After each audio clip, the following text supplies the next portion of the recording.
प्रसन्नता त्यसै आउँदैन। कति दुःख गरेर, कति मेहनत गरेर, कतिको गाली खाएर, कतिलाई फकाएर, कतिलाई आफ्नो हातमा पारेर, कतिलाई खुसी बनाएर घरमा धन लक्ष्मी भित्र्याउने काम बाबाले गर्नुहुन्छ। कसका लागि? सन्तानका लागि, सन्तानका खुसीका लागि, सन्तानका सुखको लागि। तब ती सन्तानले बढ्दै जान्छन्, हुर्किँदै जान्छन्। मुखभरिको जवाब दिए भने त्यो बालाई कस्तो हुन्छ र आमालाई कस्तो हुन्छ ल भन्नुहोस् त। उनीहरूले संस्कार पाए भनेर खुसी नहो, हामीले दिन नछोडौँ। ऊ संस्कारमा लागिरहेका छन् बालबालिका। आज किन भन्दा हामी आफूमा हाम्रो आफ्नो मार्ग सही छैन, हाम्रो आफ्नो बाटो सही छैन। त्यसैले आज सन्तान गलत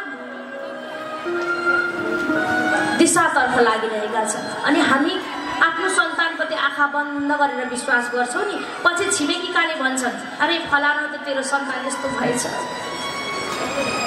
भएछ, बनाइसकेछ भन्छ। तर पनि हामी छिमेकीसँग जुझ्न जान्छौँ, मेरो आफ्ना सन्तानलाई अझै लाड प्यार गर्छौँ, आरोप लगाइरहेको छ।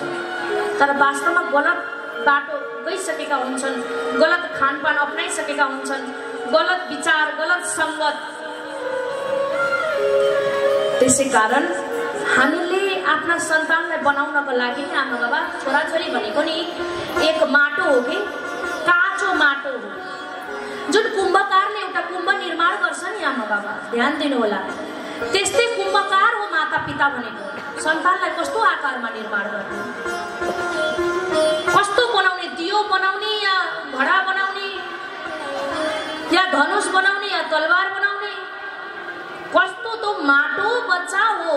माटो, काँचो माटो। एउटा सिमेन्टमा पनि नि भर्खर घोलाइहालेको छ र त्यहाँ पाइला राखिदिनुहोस्, जीवनभर नमेटिने गरी बस्छ पाइला। कुकुर हिँड्योस्, बिरालो हिँड्योस्, त्यहाँ पाइला रहिरहन्छ।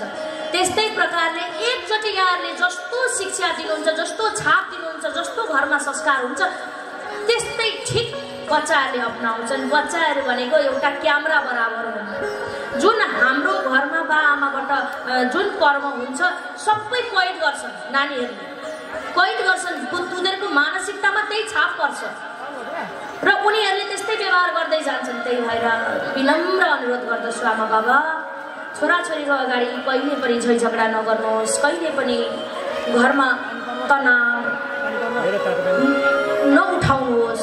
नानीहरूलाई राम्रो शिक्षा, राम्रो दीक्षा दिनु छ भने राम्रो हुन् भन्ने लाग्छ नि। शान्त तरिकाले एकदम फकाई प्रेमका भाव राख्ने गर्नुहोस् एक अर्कामा, परिवार बीच, ताकि त छोराछोरीलाई थाहा नहोस् के हुँदैछ।